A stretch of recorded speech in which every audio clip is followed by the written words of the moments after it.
आजही देव बोलायला तयार आहे महाराज. शके 1200च्या कालामध्ये म्हणा किंवा सणाच्या, त्यावेळी संतांच्या बरोबर देव बोलत होता.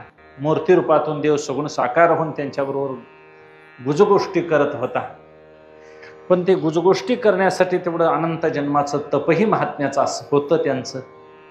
तुमचं आमचं तप, तेवढी तपश्चर्या, तेवढं पावित्र्य अंतःकरणाचं झालं तर आजही देव आमच्यावर बोलायला तयार आहे.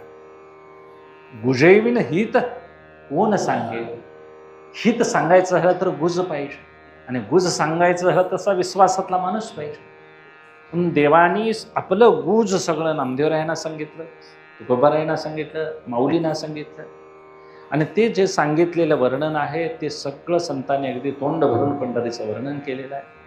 पंढरीला नाचत जाऊ त्याच्या गावारे, खेडिया सुख देईल विसावारे. पंढरीला जायचंय, सुखरूप होण्याकरता पंढरीला जायचं.